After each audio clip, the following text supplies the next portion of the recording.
La carta a los Gálatas es utilizada como la prueba bíblica de que la ley de Moisés quedó obsoleta con la venida del Mesías, sirviendo además como argumento para corroborar el dogma de la sustitución. En ella tropiezan hasta los más convencidos judaizantes, pero también ha dado pábulo a ideas malintencionadas de corte antisemita. Y nosotros nos preguntamos, ¿cuál fue la verdadera intención del apóstol al escribir esta carta? ¿Cuáles son los profundos secretos espirituales que se esconden tras estas enseñanzas? Shalom, queridos Javerim. Mi nombre es Isaac Ben-Naor, y en el shiur de hoy hablaremos con la ayuda del cielo de unas enseñanzas que, después de casi 2000 años, aún siguen trayendo polémica y controversia entre los creyentes en el Mesías. Nos estamos refiriendo a la citada carta que Pablo dirigió a la comunidad de Galacia. Como su propio nombre indica, no se trataba de individuos de etnia griega, como eran los destinatarios habituales, ¿no?, de sus epístolas, sino que eran de procedencia gala. Esto es, provenían de las migraciones bárbaras desde la Galia y desde Germania, aquellas que tuvieron lugar en el siglo III antes de la era común. Y quizás podríamos especular si esta peculiaridad étnica va a ser la que determine también la singularidad doctrinal de esta misiva, casi de carácter monográfico, centrada en contrarrestar la influencia del sector judaizante proveniente de Jerusalén, al que describe como algunos de parte de Jacob, llegando incluso a calificarlos de falsos hermanos, como leemos en la misma carta. Resulta obvio que la mayoría se queda con la parte más explícita del mensaje, si bien no podemos negar que algunos conceptos son difíciles de entender aún en su contenido llano. Pero esto no queda ahí, porque son muchos los secretos espirituales que subyacen tras del sentido llano, y que acompañan estas palabras del apóstol. El primero de los cuales es la forma en cómo expone su autoridad para rebatir a los líderes de la comunidad de Jerusalén, los cuales eran en aquel tiempo mucho más importantes que él, asumiendo atribuciones incluso por encima de los apóstoles que anduvieron a los pies del Maestro. Pasemos ya a nuestro texto. Pablo, apóstol, no de hombres ni por hombre, sino por Yeshua el Mesías y por Dios el Padre, que lo resucitó de los muertos. Gálatas 1:1. Resulta significativo que el apóstol firmase sus cartas, siempre en el encabezamiento, por cierto, y que todas comiencen por su nombre. Esto es, la primera palabra de cualquiera de sus epístolas es Pablo, Paulos. También es destacable que usara su nombre romano y no su nombre hebreo o arameo. Pues como es sabido, el maestro cambió el nombre a algunos de sus más allegados discípulos, siendo el ejemplo paradigmático de esto Shimón, al que Yeshua llamó Kefa, que significa roca, Petros en griego, según leemos en Juan Yohanan 1:43, como vemos aquí en nuestro gráfico.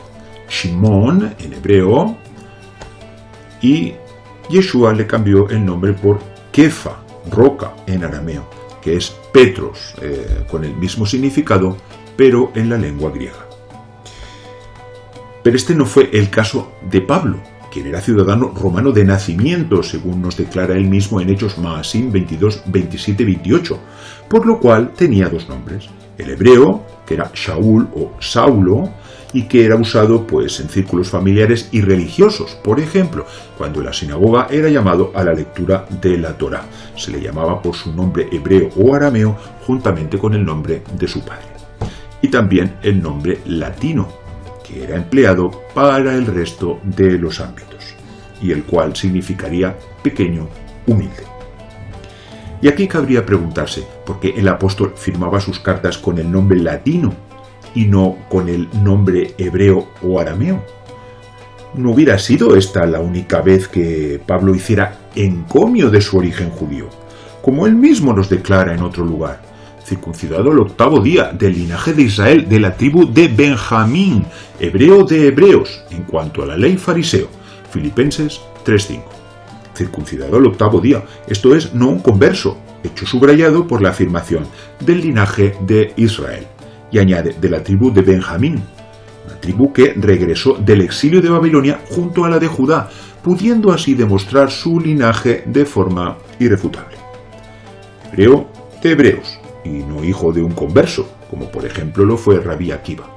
En cuanto a la ley fariseo, vindicando su pertenencia a la rama más estricta del judaísmo jerosolamita.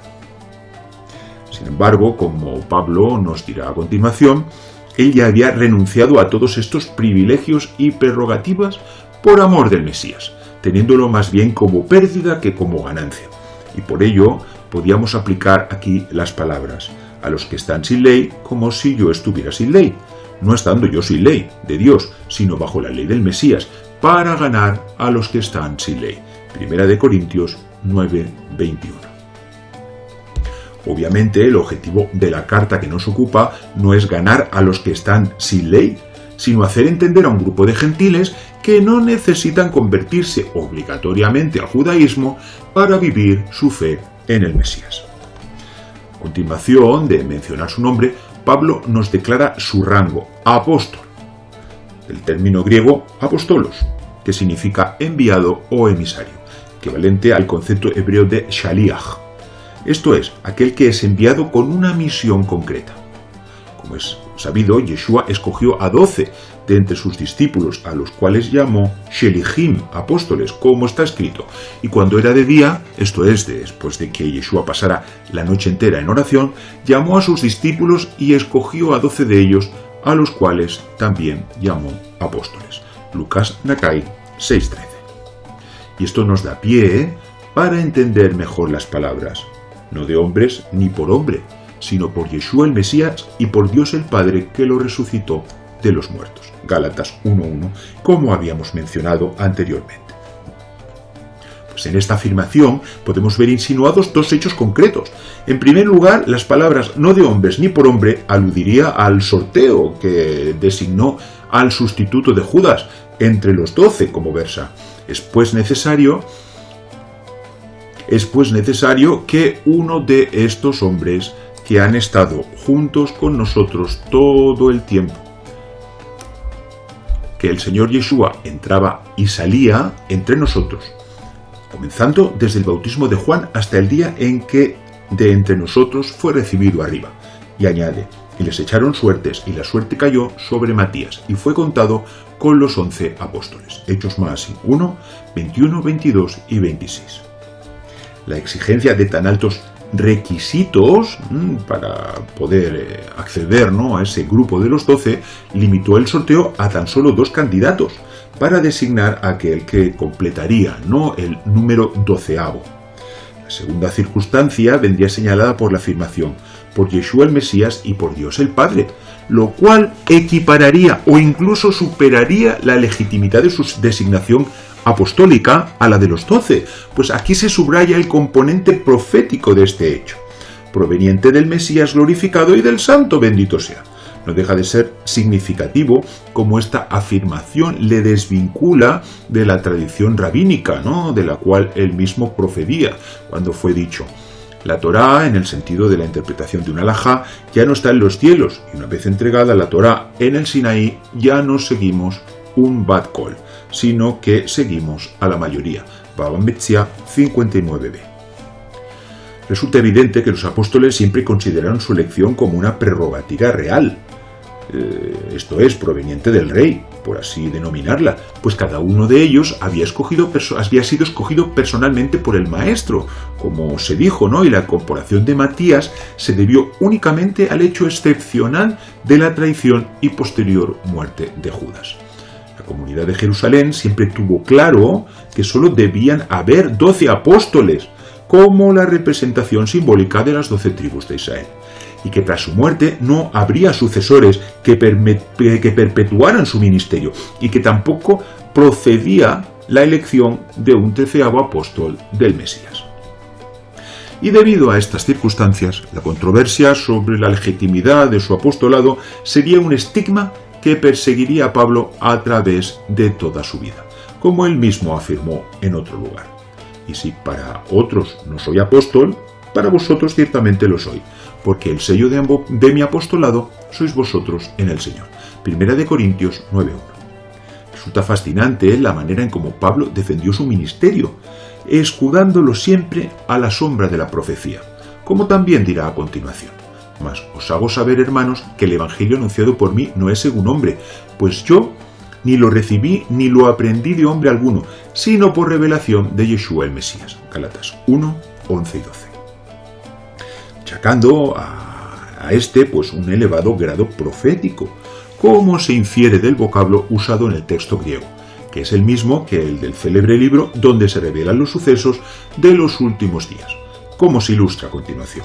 En Gálatas 1.12 leemos el término Apocalipsis, revelación, mientras que en Revelación 1.1 también está escrito Apocalipsis, revelación, siendo usado el mismo vocablo para indicar ambas revelaciones.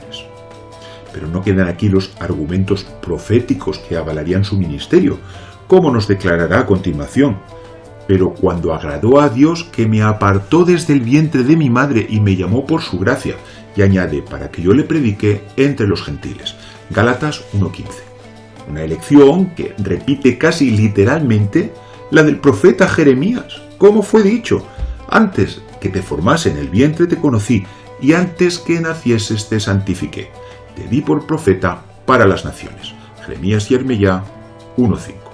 Por profeta para las naciones, Naví Lagoim, esto es, como profeta de los gentiles, por lo que el paralelismo entre ambas declaraciones, entre ambos llamados, no podría ser más evidente, pues en numerosas ocasiones Pablo se define a sí mismo como el apóstol de los gentiles. Y dentro de este aspecto profético podemos encontrar unos más que marcados rasgos mesiánicos. Veamos esto con detenimiento. Nuestro texto nos dice un poco más adelante: después, pasados 14 años, subí otra vez a Jerusalén. Gálatas 2.1. ¿Era importante conocer este dato de carácter temporal? El número 14 nos aporta aquí más información que el simple lapso entre ambas visitas, pues es el valor numérico de David, como se ilustra en nuestro gráfico. David, valor numérico 14, ¿no? Donde la Dalet vale 4, la Vav vale 6 y la otra Dalet también vale 4. Y no es esta la primera vez en los escritos del Nuevo Pacto que se usa esta cifra con propósitos mesiánicos, y su ejemplo más destacado lo encontramos en el texto sobre la genealogía de Yeshua el Mesías, hijo de David, Mateo Matai 1.1, respecto de lo cual está escrito: de manera que todas las generaciones desde Abraham hasta David son 14, desde David hasta la deportación a Babilonia son 14, y desde la deportación a Babilonia hasta el Mesías, 14. Mateo Matai 1.17. Y la suma de los 3 14 aquí mencionados nos da el número 42, en correspondencia al nombre divino con ese mismo número de letras.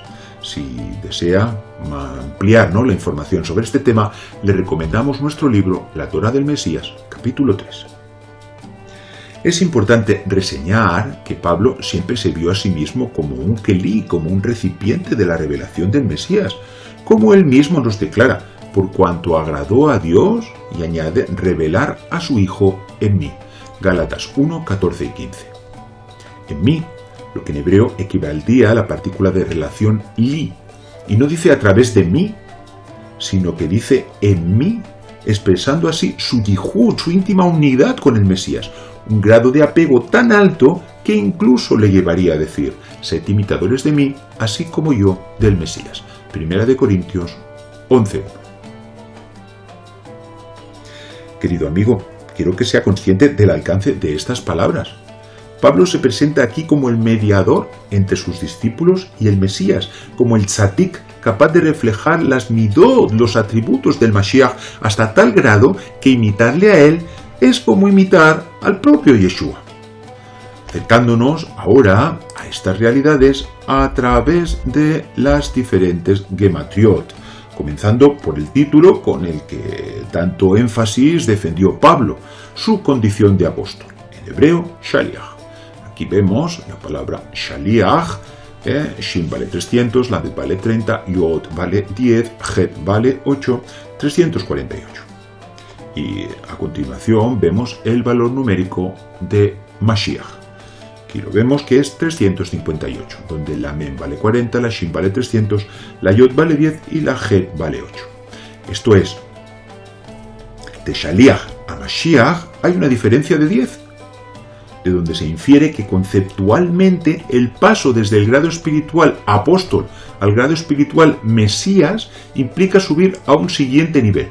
Y aprendemos esto de la configuración de la Sefirot, donde cada una de ellas posee a su vez las otras 10, donde esta cifra vendría a expresar algo así como su milui, ¿no? Algo como su plenitud interior. Nótese que ambos vocablos comparten todas sus letras a excepción de una. Aquí vemos Shaliach, Shin Lamed Yod Het, y Mashiach, Mem Shin Yod Het, donde vemos que tienen 3 letras comunes y solo 2 diferentes, que son la Lamed y la Mem. Y estas 2 letras, que de hecho son contiguas en el Aleph Bet, nos insinuarían también esta otra realidad, Le Mashiach, indicando dirección, intención o finalidad, pudiéndose interpretar como hacia el Mesías o para el Mesías. Veamos ahora la gematría del nombre Yeshua, que es 386, donde la Yod vale 10, la Shin vale 300, la Vav vale 6, la Ain vale 70, 386. Y vemos como la diferencia de Yeshua con la palabra Shaliach es 38. 386 menos 348, 38, que es el valor numérico de Galá, descubrir o revelar. Aquí lo vemos, Galá, valor numérico 38, la Shin 300, la Lamed 30, la Yod 10, la Het 8, 38, que es la diferencia entre los dos términos antes citados. ¿Y por qué? Para pasar del concepto apóstol al concepto Mashiach hay este número? Porque implica revelación. ¿Cómo está escrito? Que por revelación me fue declarado el misterio, como antes lo he escrito brevemente, leyendo lo cual podéis entender cuál sea mi conocimiento en el misterio del Mesías. Misterio que en otras generaciones no se dio a conocer a los hijos de los hombres, pero ahora es revelado a sus santos apóstoles y profetas por el Espíritu. Efesios 3, 4 y 5. Querido amigo, en esta primera parte de nuestro shiur hemos querido acercarnos a las nociones proféticas y también cabalísticas que acompañaron al ministerio de Pablo a lo largo de toda su vida. Y repasar estos conceptos se hace imprescindible para una comprensión cabal de sus cartas, pues en ellas encontramos enseñanzas difíciles de entender, las cuales los indoctos e inconstantes tuercen, como también las otras escrituras, para su propia perdición. Hemos citado 2 de Pedro, Shimon Kefa 3:16. En nuestra segunda entrega seguiremos con la ayuda del cielo ahondando en los aspectos cabalísticos de esta carta y desentramando sus secretos, como leíamos en esta última cita.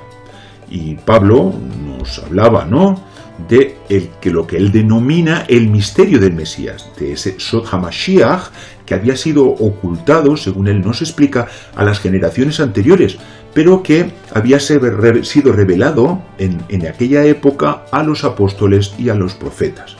¿Y cuál era este gran secreto que él llama el misterio del Mashiach? No es otro que el rod de los gentiles. ¿Cómo se declara? Que los gentiles son coherederos y miembros del mismo cuerpo y copartícipes de la promesa en el Mesías Yeshua por medio del Evangelio. Efesios 3:6. Asimismo, todas las instrucciones sobre la observancia de la ley dadas por Pablo a los Gálatas deben ser interpretadas también en su aspecto profético y no solo en su vertiente legal, como veremos Bezrat Hashem en la segunda parte de esta enseñanza. Le pedimos que apriete el botón unirme para que de esa forma pueda llegar estas enseñanzas a muchas más personas, pues su ayuda nos es inestimable para llevar a cabo nuestra labor. Y hasta aquí nuestro shiur de hoy. Shalom. Adir Ben Ahor, el poder y la luz del Mesías Yeshua.